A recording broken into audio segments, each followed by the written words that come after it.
शादी से एक दिन पहले लड़की अपने मंगेतर को फोन करती है और बोलती है कि सुनते हो जी, जल्दी से आ जाओ क्योंकि कल बारात लेकर आपको आना है और कपड़े मेरी तरफ से, हमारे यहाँ से कपड़े जाएंगे और मैं चाहती हूँ कि तुम जो दूल्हा बनो वो मेरी पसंद से दूल्हा बनो और मैं अपनी पसंद से तुम्हारा दूल्हे की शेरवानी बनवाऊंगी, जो कपड़े बनवाऊंगी मैं अपनी पसंद से बनवाऊंगी क्योंकि मैं चाहती हूँ कि तुम जो सच कराओ वो मेरी पसंद से आओ। दूल्हा खुश हो जाता है कि मेरी होने वाली दुल्हन मेरा कितना ख्याल रखती है और वो फौरन सारे प्रोग्राम छोड़कर बाइक से सीधा नए कपड़ों की अपने दूल्हा बनने की शॉपिंग करने के लिए दुल्हन के पास पहुंच जाता है।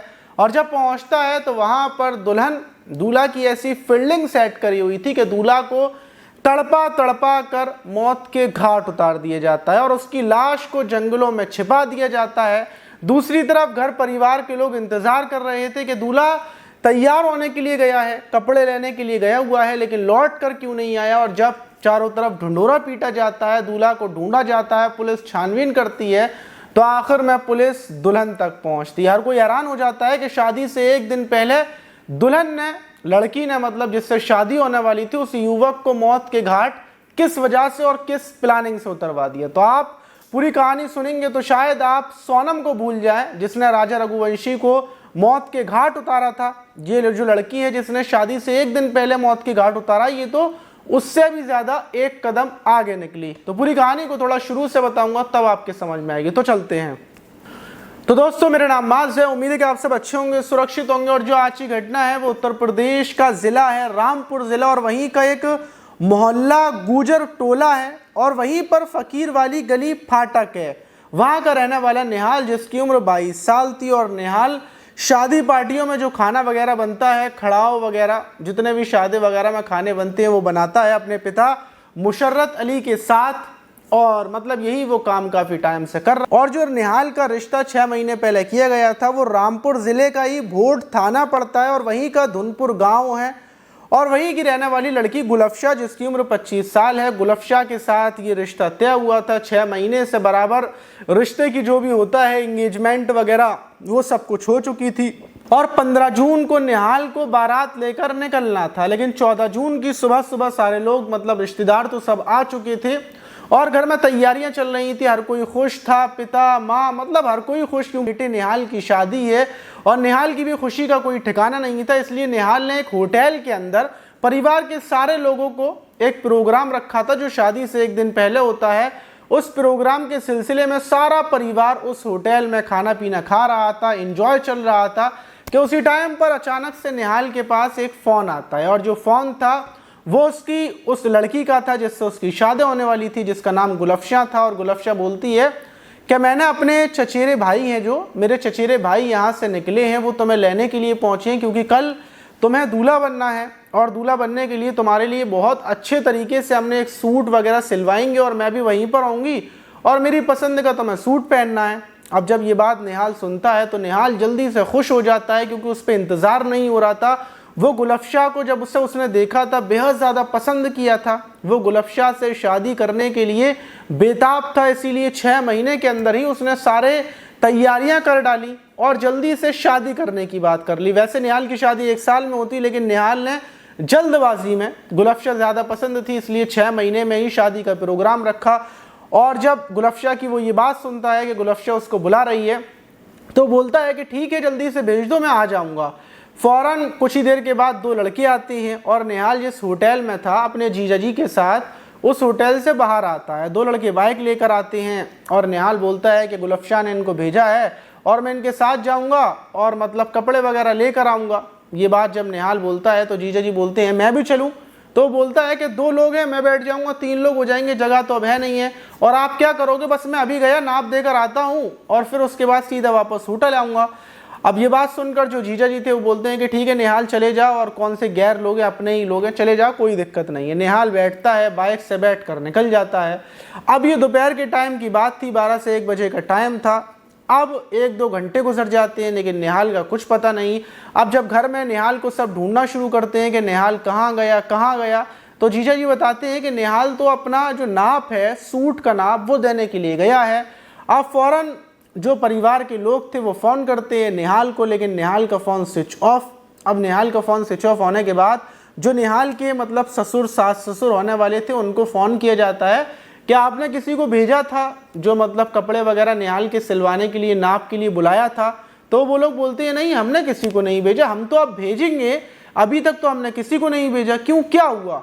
जब निहाल का परिवार ये सुनता है कि मतलब इन लोगों ने किसी को नहीं भेजा, फिर निहाल जिन लोगों के साथ गया वो लोग कौन है, और फ़ोन स्विच ऑफ, परिवार परेशान हो जाता है। फौरन परिवार के लोग भागे भागे थाने में पहुंचते हैं। थाने में जाकर गुमशुदगी की रिपोर्ट दर्ज करवाते हैं। बताते हैं कि साहब कल निहाल की शादी है और निहाल आज गायब है, अभी तक निहाल का कुछ पता नहीं चल पाया है। पुलिस ढूंढने में लग जाती है। निहाल के नंबर की कॉल डिटेल्स निकाली जाती है। लास्ट नंबर गुलफशाह का था। पुलिस गुलफशाह से पूछती है तो पुलिस को गुलफशाह बोलती है कि हाँ मैंने फ़ोन किया था, लेकिन मैंने ये फ़ोन नहीं किया था कि कपड़े वगैरह सिलवाने हैं, मेरी तो निहाल से नॉर्मल बातचीत हुई थी, इसके अलावा मेरी कोई बातचीत नहीं हुई। पुलिस हैरान हो जाती है कि गुलफशाह को भी नहीं पता, किसी को नहीं पता, फिर दो लड़के कौन थे जो निहाल को ले गए। पुलिस सबसे पहले ये मतलब पता करने के लिए जो सीसीटीवी कैमरास थे चौराहों पर लगे हुए थे उनको चेक करती है। जब उनको चेक करती है तो उसमें फुटेज दिखती है कि बाइक पर 3 लड़के हैं, बीच में निहाल बैठा हुआ है, और गाड़ी के नंबर निकाला जाता है, पता किया जाता है, और पुलिस पता करती हुई मतलब ये पता चल जाता है कि निहाल इन लोगों के साथ गया था, इन लोगों को पता होगी। वही एक लड़के की शिनाख्त कर लेती है जिसमें एक लड़के का नाम अनीस था। पुलिस फौरन अनीस को गिरफ्तार कर लेती है हिरासत में लेकर। जब सख्ती से पूछताछ करती है कि निहाल कहाँ पर है, और निहाल को तुम लोग तो नाप दिलवाने के लिए लेकर गए थे, और निहाल है कहाँ, तो जो अनीस था वो बोलता है कि साहब हमने तो निहाल की हत्या कर दी, और निहाल जो अजीम नगर थाना पड़ता है उसके अंतर्गत जो जंगल है रत्नपुरा का जंगल, वहाँ पर निहाल की बॉडी पड़ी हुई है, हमने निहाल की हत्या कर दी। पुलिस ये सुनते ही आनन फानन में अनीस के साथ जंगलों में पहुँचती है। जो जगह उसने बताई थी उस जगह से बॉडी को निकाला जाता है। निहाल के ऊपर ताबड़तोड़ वार किए गए थे, उसकी हत्या कर दी गई थी। अब पुलिस हैरान थी कि आखिर शादी से एक दिन पहले निहाल की हत्या, बड़ा सवाल था। अब जब अनीस से पूरी पूछताछ की जाती है कि हत्या क्यों की, कैसे की, तो अनीस बताता है कि मेरा एक दोस्त है सद्दाम, जो धुनपुर गांव का रहने वाला है, जहां से निहाल का रिश्ता हुआ था। गुलफशाह जो लड़की है उसी गांव का रहने वाला सद्दाम है, और सद्दाम की प्रेम कहानी गुलफशाह से 1 साल पहले से चल रही थी, और सद्दाम गुलफशाह के साथ शादी करना चाहता था, और गुलफशाह भी सद्दाम को बेहद ज़्यादा प्यार करती थी। लेकिन कुछ 6 महीने पहले ही ये जो गुलफशाह है इसका रिश्ता दूर के रिश्तेदार जो निहाल लगता है उससे कर दिया जाता है। रिश्ता तय होने के बाद गुलफशाह विरोध करती है क्योंकि वो सद्दाम से शादी करना चाहती थी, लेकिन जो गुलफशाह का परिवार था वो सद्दाम को पसंद नहीं करता था। सद्दाम कोई ज़्यादा कामकाज नहीं करता, इसलिए सद्दाम से बोल दिया जाता है कि हम अपनी बेटी की शादी तुमसे नहीं कर पाएंगे। लेकिन सद्दाम जो गुलफशाह से प्यार करता था वो शिद्दत वाला करने लगा था, पागलपन उसके दिमाग पर सवार था। और जब शादी की डेट ये 15 जून फिक्स हो जाती है तो उससे पहले ये सद्दाम गुलफशाह से बोलता है कि बारात तुम्हारे दरवाजे पर किसी भी हाल में नहीं आएगी, अगर शादी होगी तो तुमसे मेरी होगी, वरना किसी और की बारात में इस दरवाजे पर नहीं आने दूंगा। और फिर उसके बाद ये बात सद्दाम मुझसे बोलता है और जो फरमान है उससे बोलता है कि अब क्या किया जाए।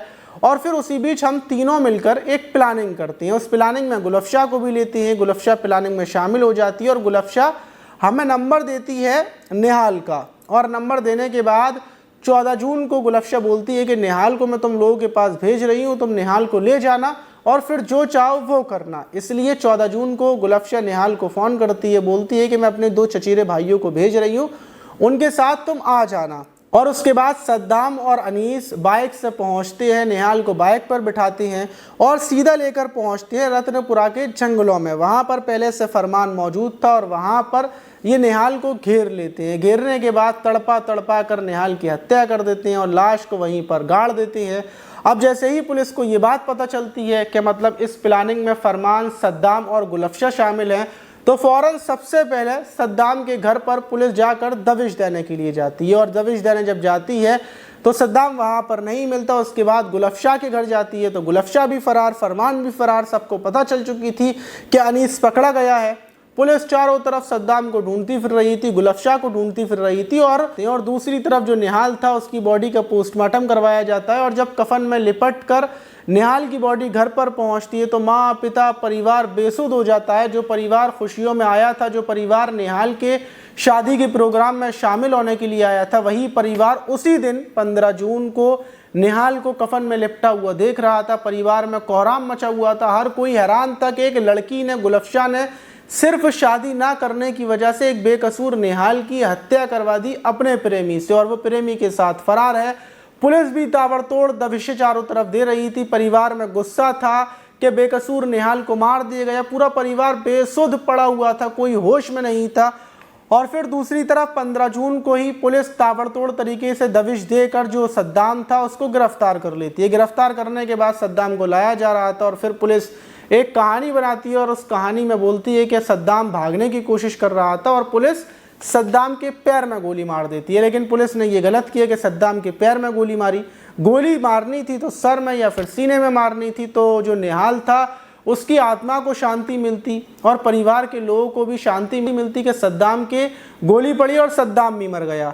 पुलिस ने सद्दाम को गिरफ्तार कर लिया, गोली पड़ी, हॉस्पिटल में भर्ती करवाया। दूसरी तरफ जो गुलफशा हैं वो फरार है, फरमान फरार है। इन दोनों को भी पुलिस ढूंढ रही है। लेकिन इस घटना के बाद हर कोई हैरान है कि ये जो लड़की थी गुलफशा, ये तो सोनम से भी एक कदम आगे निकली। और इस टाइम पर जो क्राइम हो रहा है, जिस क्राइम को सुनकर हम दांतों तले उंगलियां दबा लेते हैं, वो क्राइम होने के बाद फिर जो दूसरा क्राइम होता है वो उससे ज़्यादा और ख़तरनाक होता है। ये सिलसिला चलता जा रहा है और अब देखना है कि और क्या क्या देखना बाकी रह गया है। लेकिन वही निहाल का जो परिवार है वो मांग कर रहा है कि गुलफशा, सद्दाम, इन लोगों को भी मौत की सज़ा मिलनी चाहिए।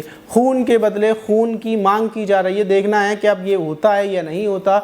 आपको क्या लगता है कि इन लोगों को क्या सज़ा दी जाना चाहिए जिससे क्राइम रुक सके और इन लोगों को सज़ा मिल चुके?